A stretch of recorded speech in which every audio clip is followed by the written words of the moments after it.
Good morning, class. Today we will start the chapter number 10, Reaching the Age of Adolescence.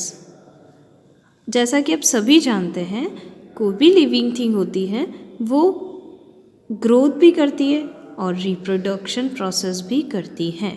ठीक है. So human being, animal, plants सभी में growth होती है. सभी भी अपने एज के साथ बढ़ते हैं और रिप्रोड्यूस अपने यंग वन को करते हैं. ठीक है.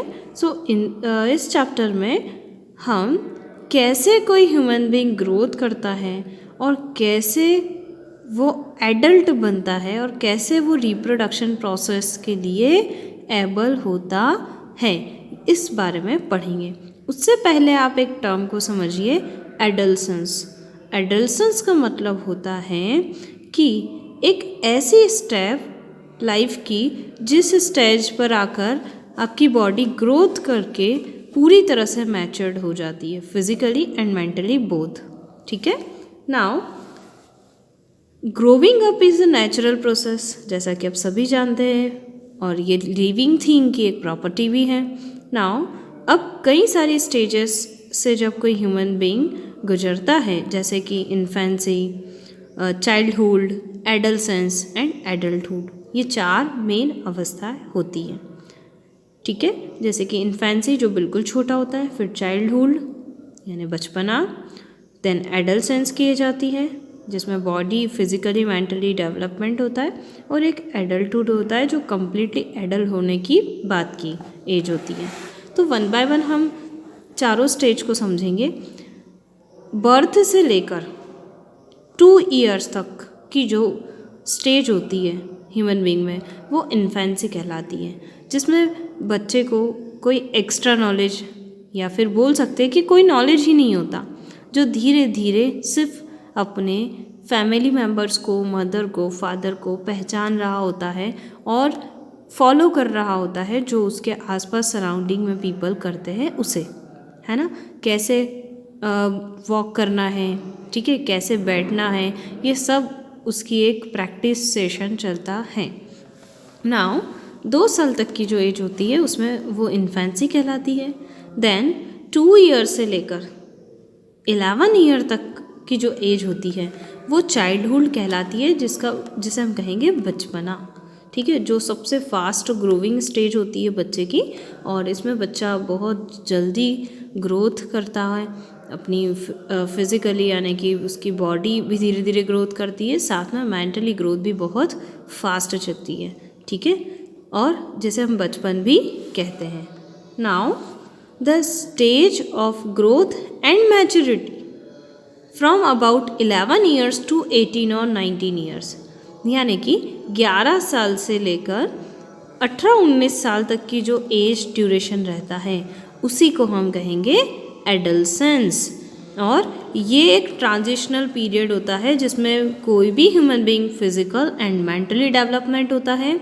और ये कहाँ से शुरुआत होती है? चाइल्डहुड और एडल्टहुड से. जैसे मैंने चाइल्डहुड में बताया कि उसका मेंटली ग्रोथ बहुत फास्ट होता है, तो बस यही ग्रोथ कंटिन्यूएशन चलता रहता है 18 to 19 year, as well as उसकी बॉडी का यानी फिजिकल ग्रोथ भी चलना शुरू हो जाता है.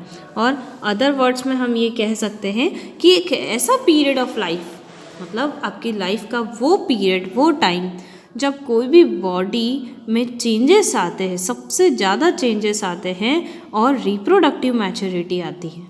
यानी कि कोई भी ह्यूमन बीइंग है, चाइल्डहुड यानी बचपन से लेकर फिर नेक्स्ट स्टेज एडolescence, वो स्टेज तक पहुंचता है जहां पर वो अपने यंग वन को ग्रोथ करने रिप्रोड्यूस करने के लिए एबल हो जाता है. वो एज कहलाती है एडolescence. ठीक है. यानी कि एडolescence एज वो एज है जिसमें कोई भी यंग वन अपने कोई भी ह्यूमन बीइंग है अपने यंग वन को रिप्रोड्यूस करने के लिए एबल हो जाता है. उसकी बॉडी में वो सारे चेंजेस आ जाते हैं जिसके कारण वो अपने यंग वन को रिप्रोड्यूस कर सके. नाउ जो पर्सन एडolescence की एज को अटेन कर चुका है उसे हम एडolescent कहते हैं. गर्ल्स के अंदर एडolescence में शुरुआत होती है 1 या 2 साल तक, और जो पीरियड ऑफ एडल्सेंस होता है वो पर्सन टू पर्सन वेरी होता है, मतलब सभी में कॉमन नहीं होगा।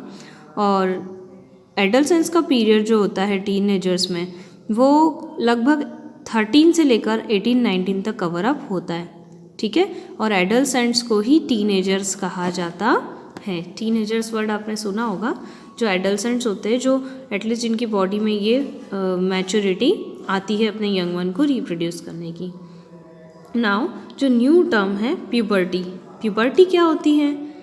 तो प्यूबर्टी वो एज है, जैसे हमने अभी पढ़ा कि 13 से 18 या 19 तक सबसे ज़्यादा चेंजेस आना और सबसे ज़्यादा मैच्योरिटी फिजिकली भी और मेंटली दोनों, ठीक है, वो अटेन करता है बच्चा।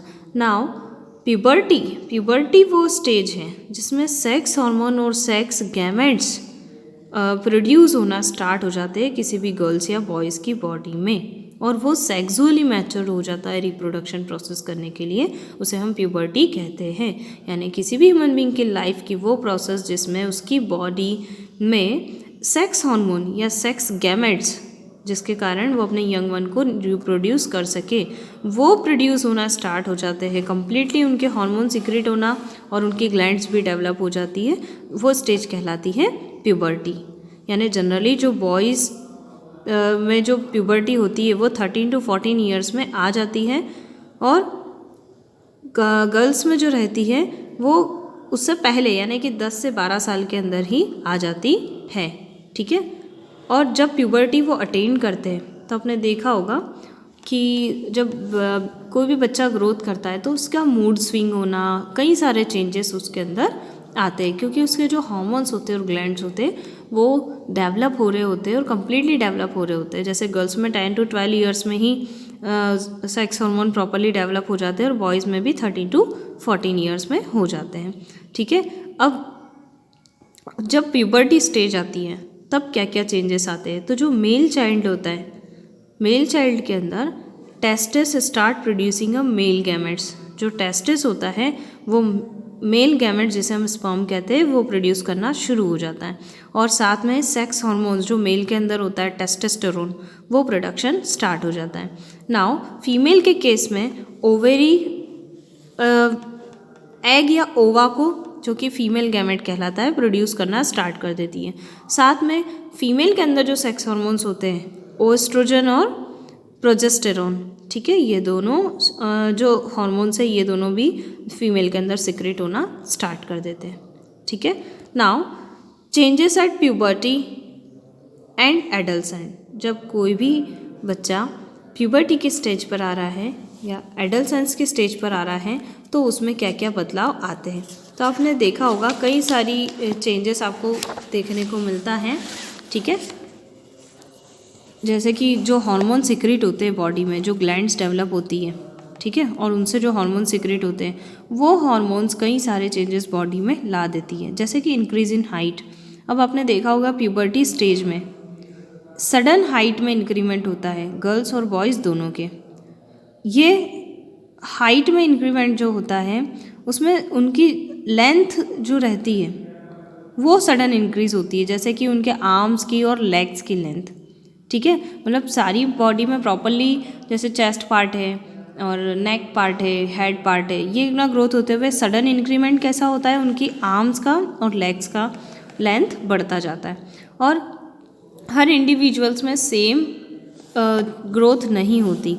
हो सकता है किसी बच्चे में एज के साथ साथ हाइट थोड़ी स्लो हो रही हो ग्रोथ, और किसी में ऐसा होता है कि ज़्यादा ग्रोथ हो रही हो उसकी हाइट में, ठीक है। तो हर इंडिविजुअल्स में जो ग्रोथ होती है वो अलग अलग होती है, ठीक है। किसी में स्लो होती है प्यूबर्टी के कारण और किसी में ग्रेजुअली होती है, यानी कि टाइम टू टाइम इंक्रीज़ होना, और किसी में एकदम ही हाइट इंक्रीज़ हो जाती है। और सारी बॉडी में ना होते, मतलब हम ये कह सकते हैं कि जो बॉडी के सारे पार्ट्स है उसमें सेम रेट से ग्रोथ नहीं होती। जैसे मैंने आपको बताया कि कभी लेग्स जल्दी बढ़ जाते हैं, आर्म्स बढ़ जाती हैं, चेस्ट पार्ट और नेक पार्ट, हेड पार्ट ये नहीं बढ़ पाता, ठीक है। या कभी कभी कोई जैसे सिर्फ लेग्स बढ़ जाते हैं, तो ऐसा भी होता है। यानी सारी बॉडी पार्ट्स में सेम रेट से ग्रोथ नहीं होती, ठीक है। अब आपने यही देखा होगा कि कभी कभी आर्म्स और लेग्स होते हैं, है ना, या हाथ बोल सकते हैं, और पैर जो एडल्सेंट्स के होते हैं वो ओवर साइज दिखने लग जाते हैं। ओवर साइज मतलब उसकी बॉडी के कंपैरिजन में ज़्यादा बड़े दिखने लग जाते हैं बॉडी के अदर पार्ट्स से। लेकिन धीरे धीरे जो बॉडी के दूसरे पार्ट्स हैं वो भी प्रॉपर रेट में ग्रोथ करके पूरी बॉडी को इक्वल बना देते हैं। नाउ हाइट इंडिविजुअल, यानी कि हर एक बच्चे की जो हाइट होती है वो किस किस पर डिपेंड होती है। तो एक तो इनहेरिटेंस पर डिपेंड होती है। इनहेरिटेंस मतलब वो बच्चे के अंदर उसके मदर फादर के जो जीन्स हैं, जो उसके पेरेंट्स से जो कैरेक्टर आए हैं उन पर डिपेंड होती है। जीन्स के बारे में हम चैप्टर 8 में पढ़ चुके हैं कि कैसे जो क्रोमोसोम्स होते हैं, जो जीन्स होते हैं, वो पेरेंट्स से कैरेक्टर लेकर न्यू यंग वन में जाते हैं। तो हर एक इंडिविजुअल या हर एक बच्चा में अपने खुद के पेरेंट्स के जीन्स होंगे जो उस पेरेंट्स के कुछ गुणों को या लक्षण को लेकर उसकी बॉडी में एंटर किए होंगे। तो अगर पेरेंट्स की हाइट जिस रेशो में होगी उसी के अकॉर्डिंग उस बच्चे की हाइट होती है। तो ज़रूरी नहीं है कि एडल्सेंट या प्यूबर्टी की एज आएगी तो बच्चा ग्रोथ करेगा और बहुत लंबी हाइट हो जाएगी, ऐसा डिपेंड नहीं करता। हाइट सिर्फ किस पे डिपेंड करती है? इनहेरिटेंस पर, न्यूट्रिशन पर, ठीक है। तो इनहेरिटेंस का मतलब होता है पेरेंट्स कैसे है उसके। अगर पेरेंट्स की, दोनों पेरेंट्स की हाइट कम हुई है तो बच्चे की हाइट ऑब्वियसली कम होगी, या दोनों पेरेंट्स की हाइट ज़्यादा है तो बच्चे की हाइट ज़्यादा होगी, या मदर या फादर में से फादर की हाइट ज़्यादा है तो हो सकता है बच्चा फादर के कैरेक्टर को अटेंड करें। तो जो भी होता है वो मदर या फादर के जो कैरेक्टर है उसी पर डिपेंड करेगा, ठीक है। नाउ सेकंड है न्यूट्रिशन। अगर बच्चे का जो ग्रोइंग पीरियड है, उसका जो चाइल्डहुड टाइम है, उसका जो एडल्सेंट्स एज है, उस एज में अगर उसे प्रॉपर न्यूट्रिशन नहीं मिल रहा है, क्योंकि यही वो एज है जिसमें उसकी बॉडी का मेंटली और फिजिकली सबसे अच्छा ग्रोथ हो रहा है, उस ग्रोथ में अगर उसे प्रॉपर न्यूट्रिशन नहीं मिल पाए, जैसे उसे सबसे ज़्यादा प्रोटीन रिच फूड खाना चाहिए, विटामिन्स की ज़रूरत होती है जो उसकी बोन्स को, मसल्स को, पूरी बॉडी को ग्रोथ करने के लिए हेल्प करती है, अगर वो नहीं मिलती है तो इस केस में भी उसकी ग्रोथ अफेक्ट हो सकती है। यानी कि हाइट इंक्रीज होना एडल्सेंस एज में वो किस पर डिपेंड करेगा? एक तो इनहेरिटेंस पर भी, यानी जो पेरेंट्स से कैरेक्टर आए हैं उन पर भी, और दूसरा है न्यूट्रिशन पर भी। नाउ सेकंड है change in body shape. Body shape में क्या क्या चेंज आते हैं? तो कई सारे चेंजेस आपको देखने को मिलते हैं प्यूबर्टी एज में, और ये चेंज कैसे होते हैं? जो बॉयज़ और गर्ल्स में इंडिविजुअल होते हैं। बॉयज़ जो होता है, देखो बचपन में तो सभी बच्चे हैं, लेकिन धीरे धीरे जो बॉयज़ होता है वो एक मेल के अंदर जो बॉडी के चेंजेस आने चाहिए, या मेल के अंदर जो बॉडी बोल सकते हैं जो कैरेक्टर्स डेवलप होते हैं मेल वाले, वो उस बच्चे में डेवलप होते हैं। और अगर कोई लड़की है तो उसमें फीमेल वाले सारे कैरेक्टर डेवलप होते हैं। यानी कि चेंज इन बॉडी शेप, यानी कि उसकी बॉडी के फीचर्स जो होंगे वो इस एज में मेल, कोई बॉय है तो मेल की तरह होंगे और कोई गर्ल्स है तो फीमेल की तरह होंगे। तो बॉयज़ में क्या क्या हो सकता है? जैसे शोल्डर बिकम ब्रॉडर, आपने देखे होंगे किसी भी मेल के जो शोल्डर्स होते हैं वो ज़्यादा चौड़े होते हैं, और चेस्ट पार्ट भी बहुत वाइड होता है, चौड़ा होता है, ठीक है। और उसकी जो बॉयज़ की जो मसल्स होती हैं वो गर्ल्स के कंपैरिजन में थोड़ी सी ज़्यादा ग्रो करती है, थोड़ी ज़्यादा एक्स्ट्रा दिखाई देती हैं, ठीक है। तो इसीलिए हम ये देख सकते हैं कि जो बॉडी होती है बॉयज़ की वो मस्कुलर्स हो जाती है, मसल्स अच्छी स्ट्रॉन्ग भी रहती है और ज़्यादा डेवलप होती है एज़ कम्पेयर टू गर्ल्स की मसल्स से। और गर्ल्स में क्या क्या चेंजेस आते हैं? तो गर्ल्स में हीप में थोड़ा मतलब हीप थोड़ा सा ज़्यादा लार्ज हो जाते हैं। देन द वेस्ट, यानी कि कमर का जो पार्ट है, पेल्विक रीजन है, ठीक है, वो भी थोड़ा सा वेटी यानी कि हैवी हो जाता है और वाइड चौड़ा हो जाता है। उसके अलावा ब्रेस्ट और जो बोल सकते हैं हम लोग शोल्डर, ये जो मसल्स वाला पार्ट है वो थोड़ा सा सॉफ्ट रहता है। जो हैंड मसल या आर्म मसल्स होती है वो बॉयज़ के कंपैरिजन में ज़्यादा सॉफ्ट होती है। बॉयज़ की आर्म थोड़ी स्ट्रॉन्ग होती है और गर्ल्स की आर्म जो होती है वो सॉफ्ट होती है, ठीक है। Now change in voice, next changes है आप वॉइस में देखेंगे, यानी कि आवाज़। अब बचपन में अगर कोई बॉयज़ है या गर्ल्स है तो उनके रोने की आवाज़ ऑलमोस्ट सेम होती है सारे बच्चों की, लेकिन जैसे जैसे उनमें चेंजेस आते जाते हैं तो जो बॉयज़ होते हैं उसकी आवाज़ थोड़ी सी भारी सी हो जाती है जो कि मेल की तरह होती है, और गर्ल्स की आवाज़ थोड़ी सी पतली और सॉफ्ट होती है जो कि फीमेल की तरह होती है।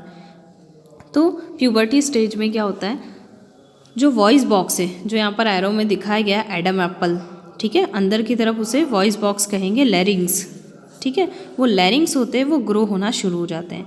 अब बॉयज़ में क्या होता है, वो लैरिंग्स यानी वॉइस बॉक्स है वो थोड़ा ज़्यादा डेवलप हो जाता है, ज़्यादा चौड़ा हो जाता है, जिसके कारण कभी कभी आपको उसके नेक से वो पोर्शन बाहर आता हुआ दिखाई देता है, ठीक है, क्योंकि वॉइस बॉक्स ज़्यादा चौड़ा हो गया है।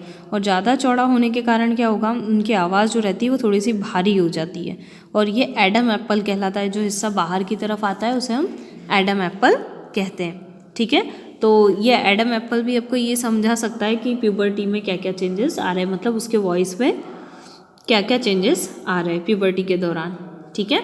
तो एडम एप्पल से आप अच्छे से देख सकते हैं कि धीरे धीरे ऑब्जर्व कर सकते हैं इन चीज़ों को कि वॉइस बॉक्स किस तरह से ब्रॉड होता जा रहा है, ठीक है। और एक और चीज़, जब ये एडम एप्पल है कम्प्लीटली ग्रोथ कर जाएगा, मतलब बाहर तक आ जाता है, ये प्रॉपर एक शेप आपको अलग ही दिखाई देता है बाहर की तरफ उभरा हुआ, तो जब ये पूरी तरह से बाहर आ जाता है इसका मतलब है कि उसकी जो आवाज़ है वो फिक्स्ड हो चुकी है। अब उसके अलावा उसकी आवाज़ में चेंज नहीं आएगा। जब तक ये थोड़ा ब्रॉड होता रहता है तब तक उसकी आवाज़ बदलती जाती है। जबकि गर्ल्स में क्या होता है, वॉइस बॉक्स ब्रॉड नहीं होता, चौड़ा नहीं होता, और बाहर की तरफ इस तरह से दिखाई नहीं देता, वो छोटी साइज़ का होता है।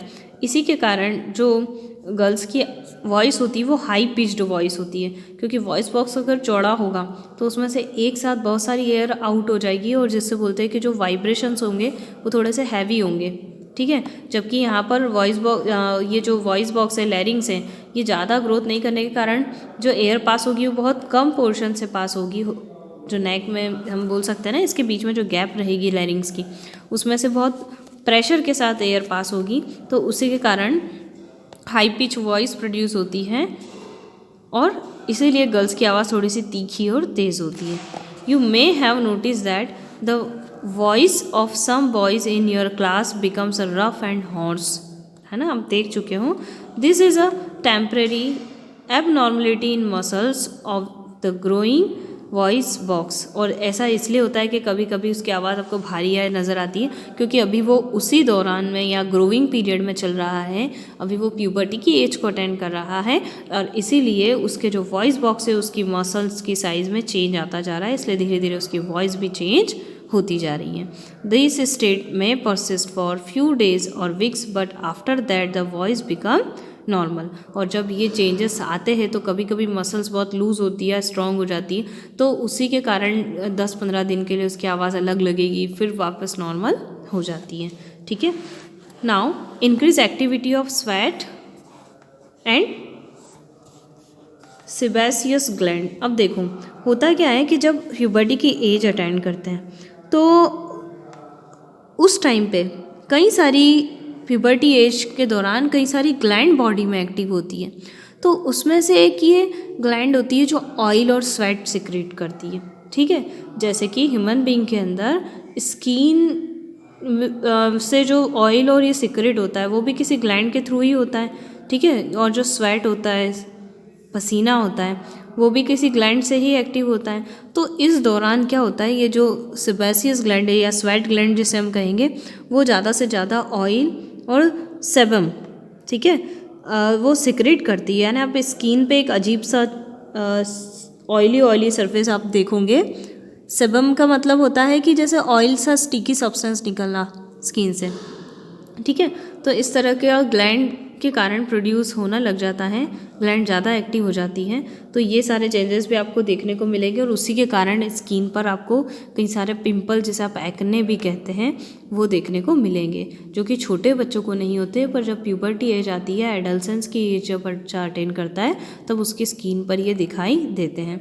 तो ये स्वेट और सेबेसियस ग्लैंड ज़्यादा एक्टिव होने के कारण उसकी स्किन से स्वेटिंग भी ज़्यादा होती है, पसीना भी ज़्यादा आता है, और बॉडी पर ऑयल सिक्रेट भी इंक्रीज़ हो जाता है, बढ़ जाता है, और इसी कारण उनकी स्किन पर ज़्यादा ऑयली और ये होने के कारण इस तरह के एक्ने भी आपने देखे होंगे, पिंपल्स उनके फेस पर आ जाते हैं, और यही पिंपल कभी कभी ये शो भी कर देते हैं कि एडल्सेंस की एज वो बच्चा अटेंड कर रहा है, ठीक है। और इसी पिंपल के थ्रू आपने देखा होगा एक वाइट सब्सटेंस स्टिकी जिसे हम सेबम में कहते हैं, वो इस पिंपल के थ्रू बॉडी से आउट होता रहता है। और कभी कभी इसके अलावा ये तो एक्ने है, पर स्वेटिंग के कारण उनकी आर्म पीट से स्मेल भी आना शुरू हो जाती है। ये सब चेंजेस देखने को मिलते हैं। एक्स्ट्रा स्वेटिंग होने के कारण बॉडी से स्मेल भी आती है। Now development of sex organ. Male sex organ यानी कि टेस्टिस और पेनिस का डेवलप होता है इस एज में, और टेस्टिस मेल गैमेट्स यानी कि स्पर्म प्रोड्यूस करना शुरू कर देता है। देन फीमेल सेक्स ऑर्गन्स में जैसे कि ओवेरी है, ओविडक्ट्स है, यूट्रस है, ठीक है, ये एनलार्ज और प्रॉपरली डेवलप हो जाते हैं। और साथ में फीमेल गैमेट्स यानी ओवा या एग्स का जो सिक्रीजन है वो भी ओवेरी से स्टार्ट हो जाता है। Now reaching mental, intellectual and emotional maturity. अब ये सब तो हमने बॉडी से रिलेटेड पढ़ा था कि क्या क्या डेवलपमेंट या चेंजेस आते हैं।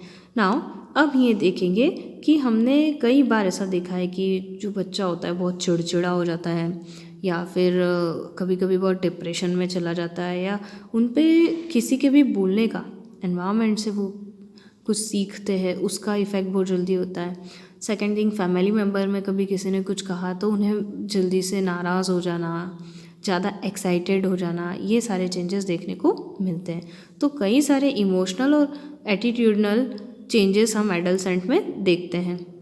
और एडolescence एक वो टाइम होता है जिनमें उनका ब्रेन सबसे ज़्यादा लर्निंग कैपेसिटी रखता है और सबसे ज़्यादा ब्रेन एक्टिव होता है, क्योंकि बॉडी के साथ साथ ब्रेन भी डेवलप हो रहा होता है।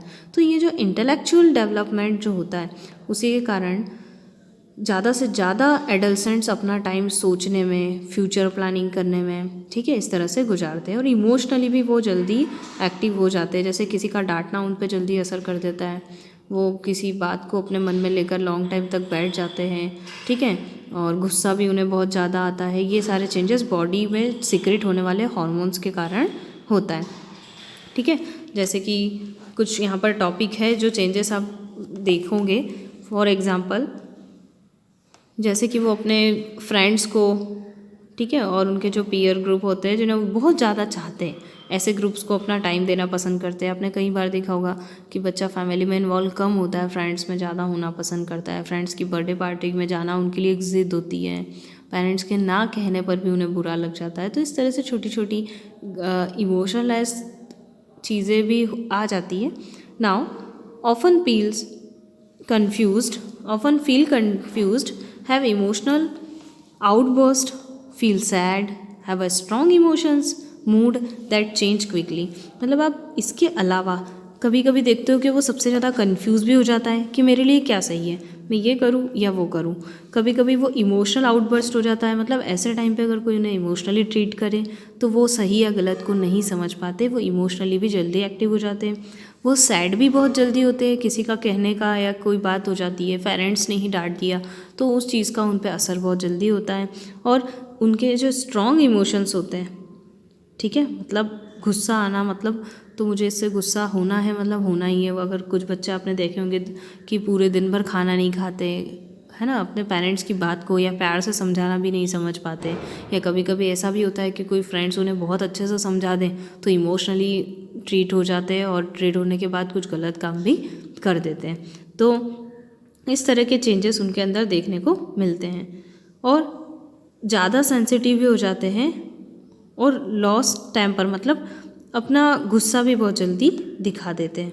और यही सब किस लिए होता है कि उनकी बॉडी में जो चेंजेस आ रहे हैं, जो हार्मोन डेवलप हो रहे हैं, वो हार्मोन का सिक्रीजन और प्रॉपरली सेट जब तक वो नहीं हो जाते तब तक उनका अनइवन सिक्रीजन जो होता है वो उनकी बॉडी में चेंजेस ला देता है। Now become self conscious and start feeling the needs for acceptance and understanding.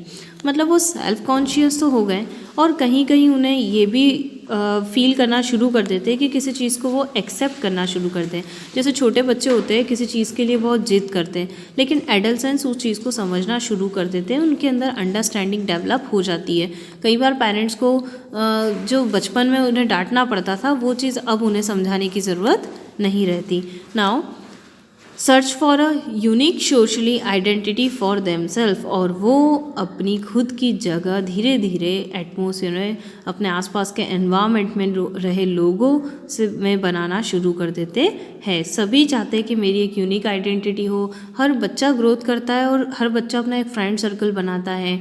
हर बच्चा अपने स्कूल्स में सब जगह पार्टिसिपेट करता है, अपने समाज में पार्टिसिपेट करता है और अपनी अपनी आइडेंटिटी बनाने की कोशिश करता है। Now may feel insecure while trying to adjust to change in the body, और कभी कभी बॉडी में आने वाले चेंजेस के कारण या कभी उनका माइंड बहुत ज़्यादा कंफ्यूज होता है तो वो इनसिक्योर भी फील करते हैं। कभी ऑटोमेटिकली उनका मूड स्विंग हो जाता है, उन्हें अच्छा नहीं लगता है, किसी से बात करने का मन नहीं करता, या कभी कभी ऐसा होता है कि कहीं बाहर गए हैं, पिकनिक गए हैं और वहाँ पर कुछ छोटी मोटी चीज़ें या अचानक उनका मूड स्विंग हो जाता है, तो इस तरह के चेंजेस उनकी बॉडी में आते हैं। Get attracted toward the opposite sex, और बस यहीं से उनकी बॉडी में हार्मोनल चेंज होने के कारण ऐसा भी होता है कि वो अपने अपोजिट यानी कि गर्ल्स बॉयज़ की तरफ और बॉयज़ गर्ल्स की तरफ अट्रैक्ट होना भी शुरू कर देती है। Now adolescent should learn to cope with the stress caused by this changes, और कभी कभी एडल्सेंट को ये सीखना मतलब ये जो चेंजेस आते हैं उनकी बॉडी में, उसके कारण उन्हें सीखना चाहिए कि वो अपने खुद के साथ कैसे एडजस्टमेंट करते हैं, कैसे इन चीज़ों से बचते हैं, कैसे वो अपने आप को संभालते हैं, क्योंकि ये चेंजेस कुछ टेम्प्रेरी होते हैं, लेकिन उस टेम्प्रेरी में भी कभी कभी वो बहुत ही हाइपर एक्टिव होने के कारण या गुस्सा होने के कारण अपना खुद का लॉस भी कर लेते हैं। नाउ उनका कॉन्फिडेंट लॉस नहीं होना चाहिए, ठीक है, एनेक्सिटी प्रॉपर डेवलप होनी चाहिए, लेकिन वो छोटी छोटी इश्यूज़ पे वो उन्हें अपने आप को ट्रीट करना आना चाहिए, उन्हें जो क्रिटिकल कंडीशन है उन्हें फेस करना आना चाहिए, और इस टाइम पर टीचर्स और पेरेंट्स की प्रॉपर गाइडेंस उनको होनी चाहिए, जिसके कारण वो अपनी